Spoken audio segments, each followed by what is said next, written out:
Under the flickering warmth of a late autumn sunrise, nestled in a quiet neighborhood where maple leaves danced across sidewalks, and time seemed to flow slower, there lived a dog named Rufus and his human Dani.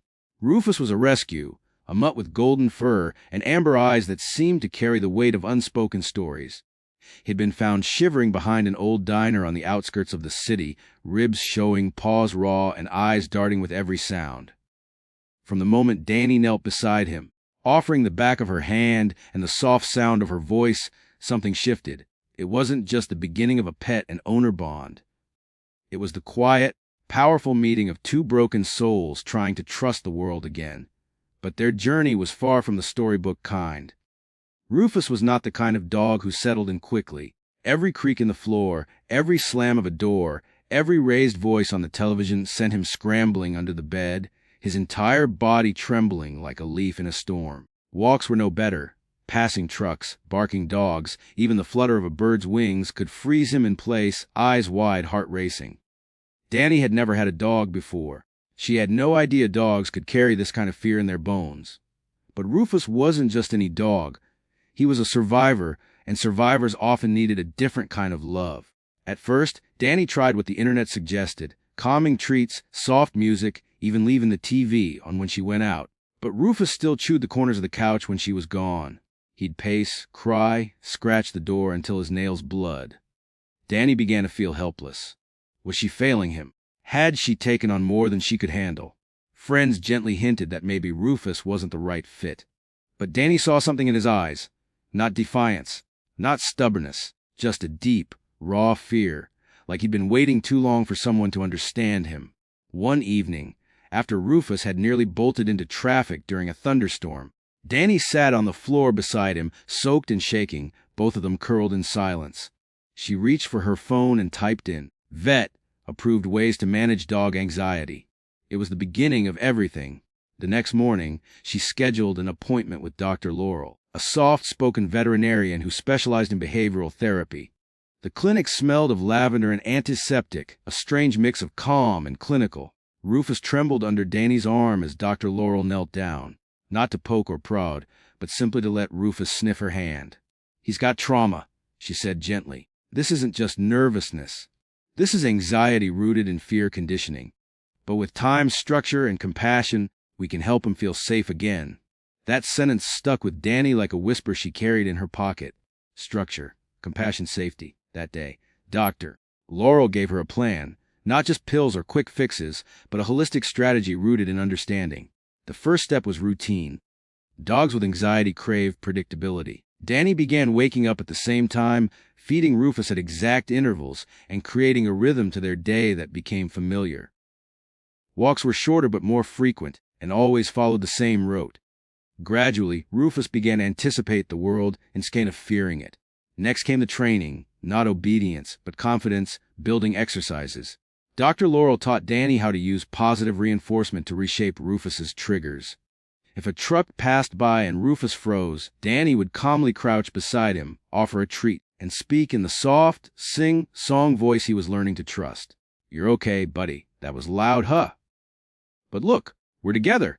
It wasn't instant. There were setbacks. One day Rufus barked hysterically at a bicycle and refused to walk another step. Another time, he tore apart a pillow while Dani was gone. The stuffing scattered like snowflakes across the living room. But Dani was learning, too, that progress with anxiety wasn't linear. It zigzagged, looped back, stumbled forward. She started journaling each day. What worked, what didn't, how Rufus responded to certain sounds, people, times of day. Slowly, patterns emerged. Dr. Laurel also introduced the concept of desensitization and counterconditioning. Loud sounds, once terrifying, were played at low volumes during treat time. Over weeks, Dani increased the volume while maintaining the positive association. Rufus began to uncurl both literally and emotionally. His ears stopped pinning back every time a door creaked. His tail, once tightly tucked, began to sway, just a little, like he was learning what it meant to feel safe in his own skin. One night, thunder rolled in. Dani turned off all the lights, brought Rufus into the living room, and wrapped him in a calming vest Dr. Laurel had recommended. She dimmed the lights, played soft instrumental music, and laid a thick blanket over both of them as they curled on the floor. Rufus still trembled, but he didn't bolt. He didn't hide. He stayed, pressed into Dani's side, his breath uneven, but present. That night, Dani cried, not out of frustration, but hope. A week later, Dr. Laurel suggested trying a pheromone diffuser, something that mimicked the natural calming scent a mother dog releases. It was subtle, but within days, Rufus seemed less jumpy. He started sleeping near the window, where the world used to scare him most. Socialization came last. Carefully controlled play dates with calm dogs, supervised meet, and greets in quiet parks. Dani learned to read Rufus's body language. Ears forward meant curiosity, yawns and lip licks meant stress. When it was too much, they retreated, no shame. He's not failing, Dr. Laura reminded her. He's communicating. Anxiety is his language right now. That changed everything. Dani stopped seeing Rufus as broken. She started seeing him as brilliant, fluent in a language most people never take the time to understand. Months passed. Winter melted into spring. Rufus no longer bolted at the mailman. He even wagged his tail at a passing skateboard once. His transformation wasn't dramatic. It was slow, like a flower opening one petal at a time, and Dani changed too. She became more patient, more present. She no longer rushed her mornings. She spoke softer. She noticed the breeze, the birds, the way Rufus's eyes softened when she hummed. Then one afternoon, something small and astonishing happened. A boy on a scooter zipped past them on the sidewalk, and Rufus, rather than freeze, simply stepped a little closer to Dani and looked up. Just looked, like he was checking in. Dani knelt, kissed his forehead, and whispered, "I saw that. You did so good, baby." And in that quiet space between heartbeats, Rufus wagged his tail. It was the most beautiful thing she had ever seen. They were walking home from the park one day when they passed a woman sitting on a bench, tears in her eyes, and a trembling chihuahua in her lap. Without thinking, Dani sat beside her, Rufus laying calmly at her feet. "He used to be like that," Dani said gently. "Scared of everything. But it gets better, I promise." The woman looked at her, startled. "Really?" Dani smiled and nodded, and as Rufus rolled onto his side for a belly rub, she handed the woman a business card. On the back, in Dani's handwriting, it read, "Dr. Laurel, she saved us." What Dani learned through those long, fragile months was this: anxiety in dogs is not a flaw. It's not something to punish or fix in haste. It's a cry for safety, a plea for gentleness.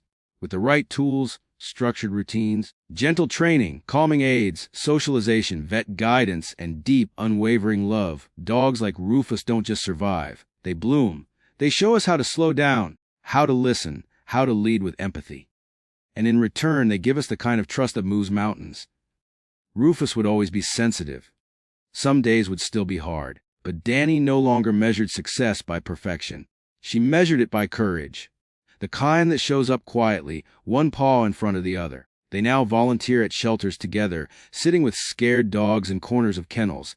Dani humming softly while Rufus rests beside her, a quiet beacon of hope. And every time a dog lifts their head for the first time, every time a tail twitches or a nose nuzzles, Dani smiles. Because she knows what that means. She knows it's the beginning. And beginnings, especially the quiet, trembling kind, are always worth everything. The truth is, managing a dog's anxiety is not a single decision. It's 100 little choices made over days, weeks, months. It's choosing patience over frustration, understanding over control. It's seeing fear not as defiance, but as a wound still healing. For Dani, it was learning that loving Rufus meant more than cuddles and walks.